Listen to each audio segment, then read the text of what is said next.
My name doesn't matter anymore. What matters is that I'm still breathing, which is more than I can say for most who knew what I knew. For 15 years, I operated in the spaces between the official hierarchy of the Takeshi Gumi, one of Japan's most powerful syndicates. While the world focused on the Oyabun and his lieutenants, I was part of something else entirely, the invisible hand that truly controlled everything. It started in 2008 during the financial crisis.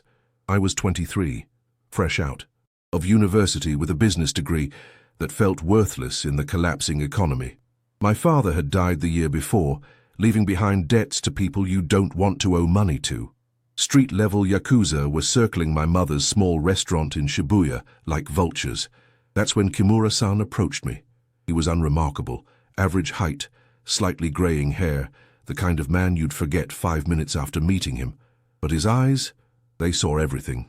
He knew about my father's debts, before I even mentioned them. He knew I'd been turned down for 12 jobs that month. He knew I was desperate. "Your father borrowed from amateurs," he said over coffee in a quiet cafe near Meiji Shrine. "But his debts have been transferred to more understanding creditors." The relief I felt was overwhelming. Then came the catch. "We need someone with your education. Someone clean, someone invisible." He slid a business card across the table. "A legitimate import-export company in Roppongi. Report to this address Monday morning. You'll be working in international logistics." I should have walked away. Should have asked more questions. Instead, I saw salvation for my mother and took it with both hands. The office was real. 3 floors of a modern building, complete with computers, phones, and actual business operations. For the first 6 months, I genuinely believed I was working for a legitimate trading company.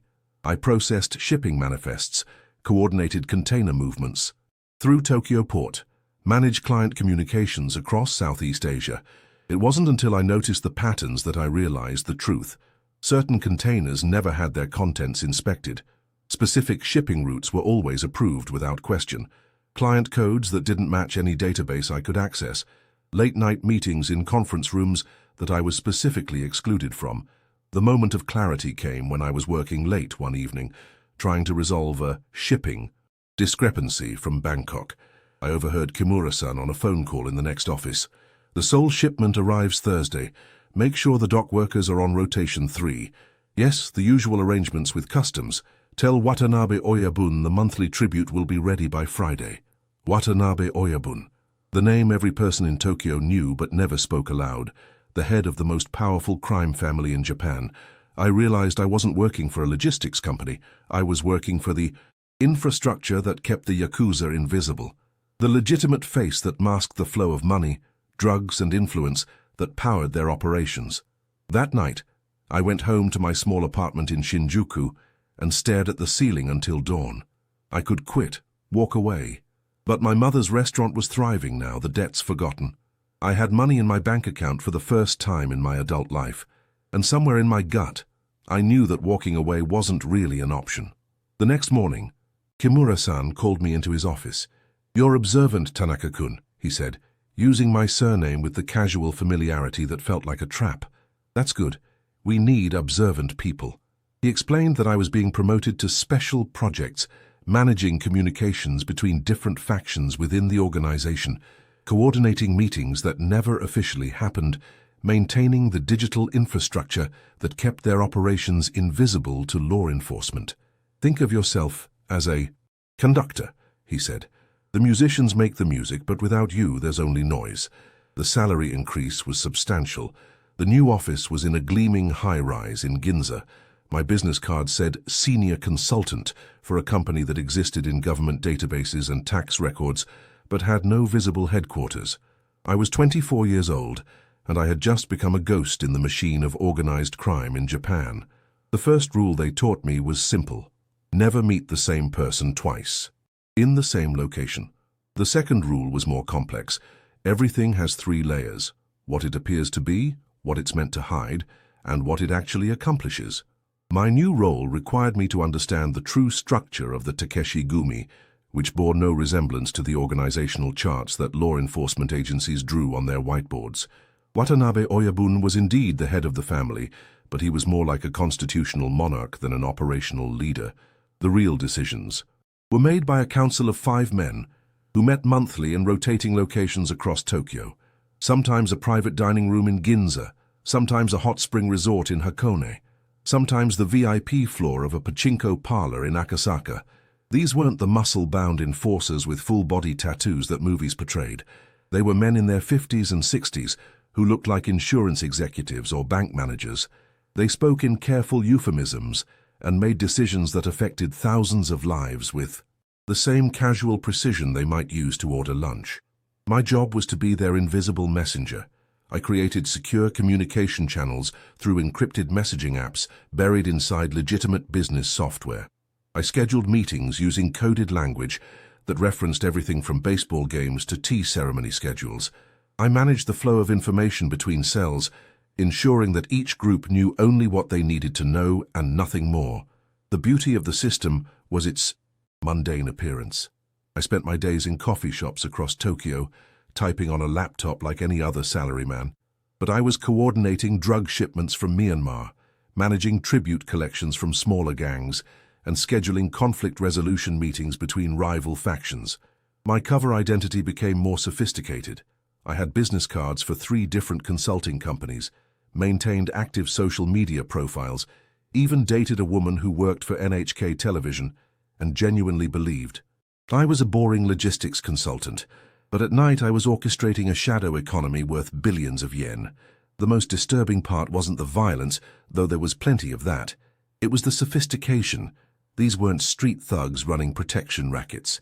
They had infiltrated legitimate businesses at every level, from construction companies rebuilding after the tsunami to tech startups developing cryptocurrency platforms. One of my regular assignments was managing what they called relationship maintenance, ensuring that key officials in government, law enforcement, and business remained cooperative. This involved everything from coordinating charitable donations to political campaigns, to arranging golf memberships at exclusive clubs, to managing information about indiscretions that certain officials preferred to keep private. I learned that corruption in Japan wasn't the crude cash-in-envelope system of other countries. It was elegant, often legal, and always plausibly deniable.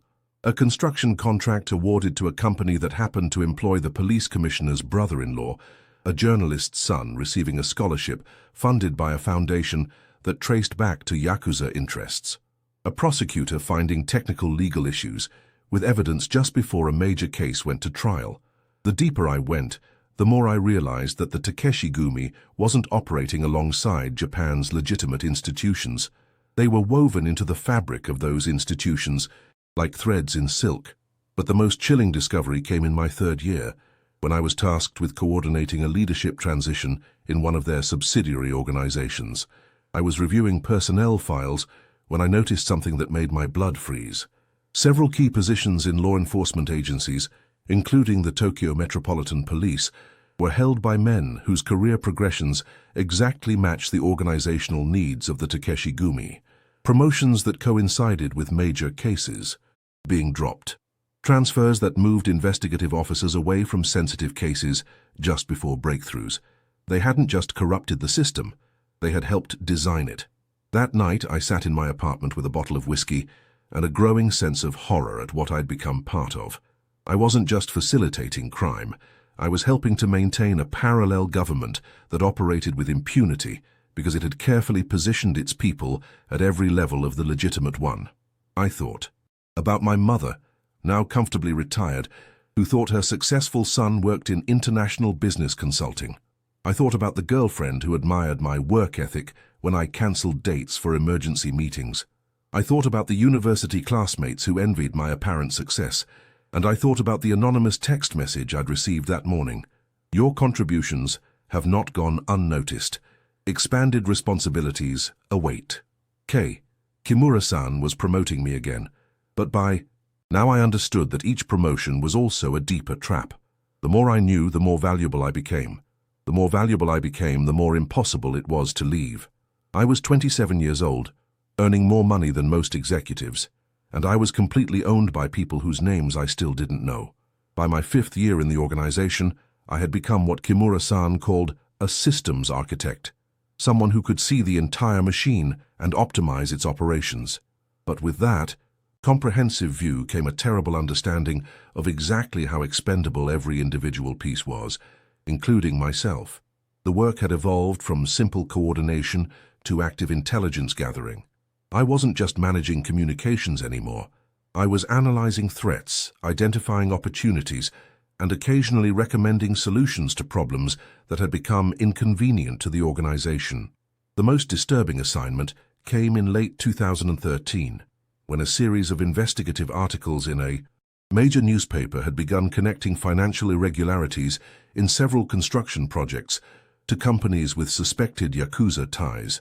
The journalist, Hayashi Kenji, was methodical and persistent, exactly the kind of person who could unravel years of carefully constructed, legitimate fronts. My task was to compile a comprehensive profile of Hayashi's sources, methods, and personal vulnerabilities. Within 2 weeks, I had mapped his entire life, his financial situation, his family relationships, his health concerns, his professional ambitions, and his personal secrets. The file I delivered was 47 pages long and contained enough leverage to destroy his career, his marriage, and his social standing without ever resorting to physical threats.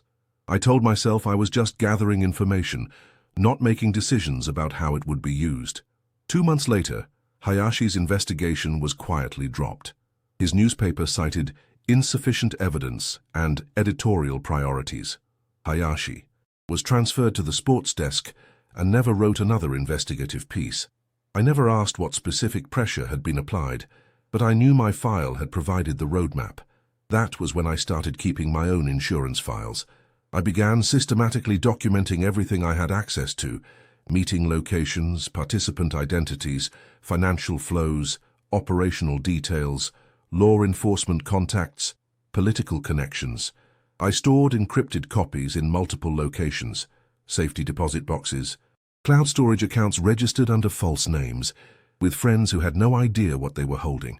I told myself it was just prudent planning, but really, I was preparing for the day when I might need to bargain for my life.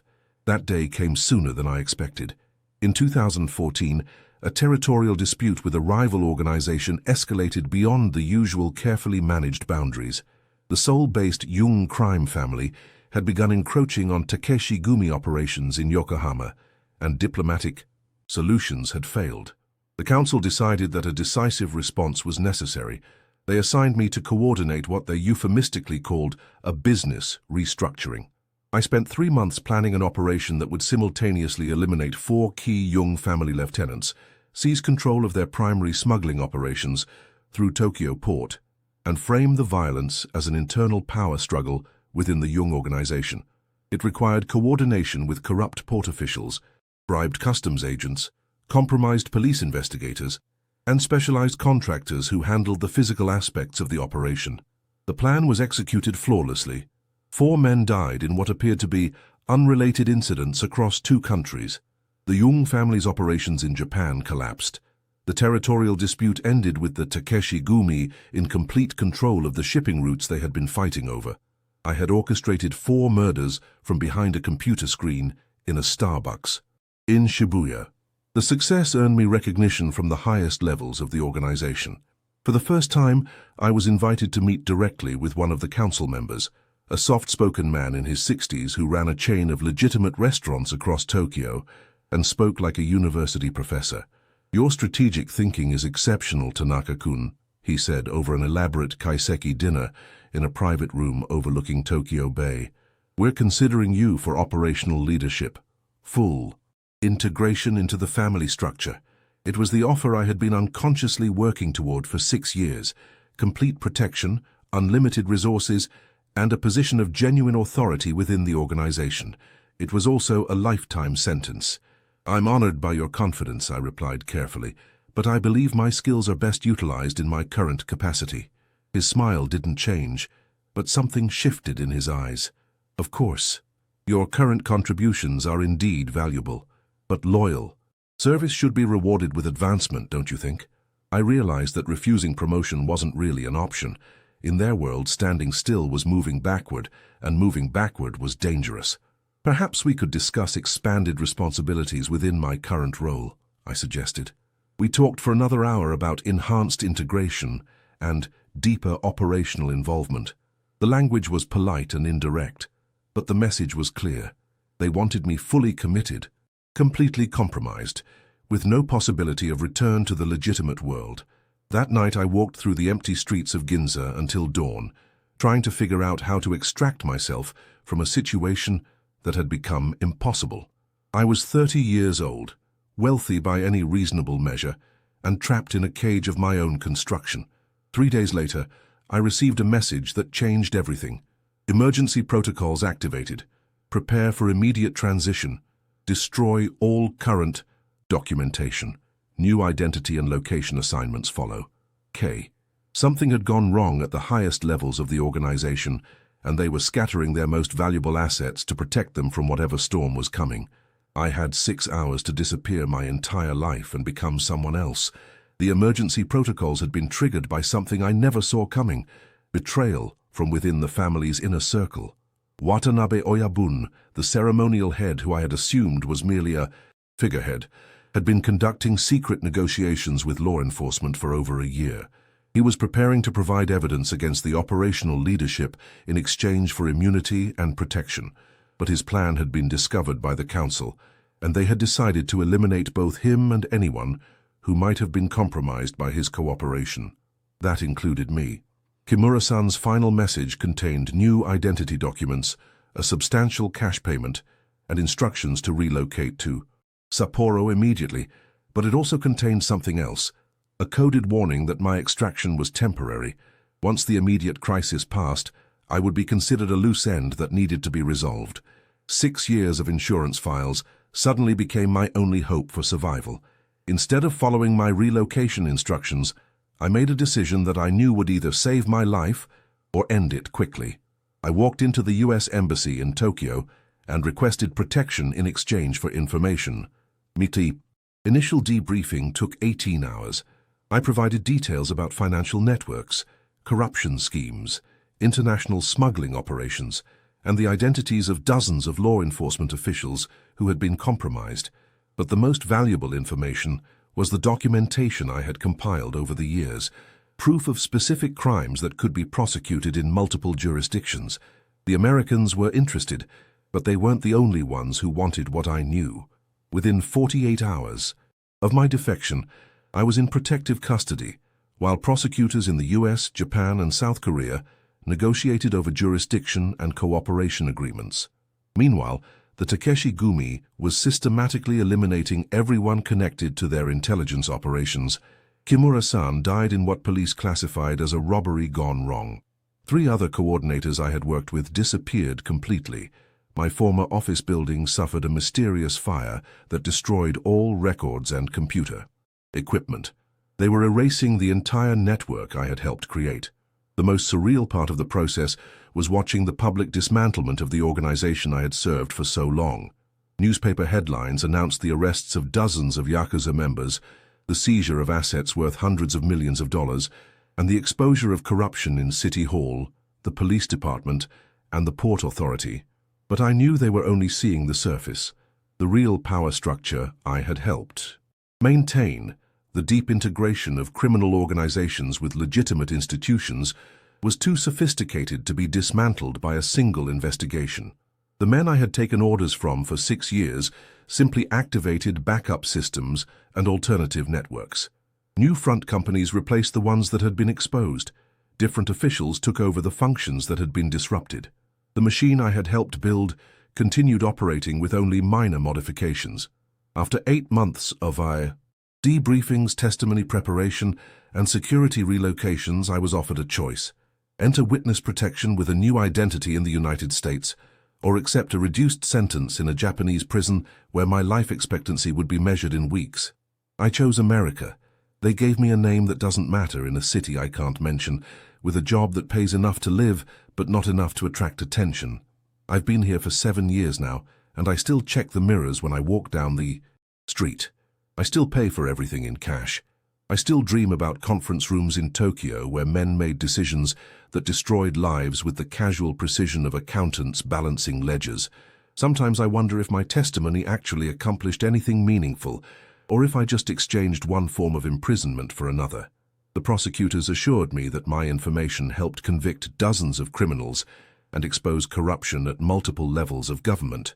But I read the news from Japan, and I see the same patterns continuing under different names, the same construction contracts being awarded to the same types of companies, the same politicians making the same carefully worded statements about law enforcement priorities, the same mysterious gaps in investigative reporting about organized crime. I helped create a system that was designed to survive the loss of any individual component, including myself. Breaking free from it required sacrificing everything I had built in my previous life, but the system itself proved more resilient than any of the people who served it. The most disturbing realization is that there are others like me, invisible coordinators managing the flow of information and resources that keep criminal organizations integrated with legitimate society. They learn from the mistakes that led to my exposure. They implement better security protocols. They create more sophisticated methods of compromise and control. I was replaced within months of my defection, probably by someone younger and more careful, someone who looked at my case as a lesson in operational security rather than a cautionary tale about moral compromise. In my new life, I work in data analysis for an insurance company. I process claims, identify patterns, and write reports that help executives make decisions about risk and liability. It's legitimate work, but the skills are remarkably similar to what I did for the Yakuza. The only difference is the scale and the consequences. Sometimes late at night in my apartment that overlooks a parking lot in a city where nobody knows my real name, I think about my mother. She probably believes I died in the Takeshi Gumi's internal war. She might even blame herself for the debts that started this entire trajectory. I could contact her, explain what happened, provide some closure, but that would require breaking my agreement with the people who are keeping me alive. More importantly, it would mean admitting that her successful son, the one she was so proud of, had spent the best years of his life facilitating murder, corruption, and the systematic exploitation of vulnerable people. Some truths are more dangerous than lies, even to the people we love most. I'm 42 years old now, and I've been dead to everyone who knew me for 7 years, but I'm still breathing, which is more than I expected when I walked into that embassy in Tokyo. In the world I came from, survival is the only victory that matters. And every morning when I wake up in this anonymous life, I remember that some cages can only be escaped by burning them down, even when you're still inside.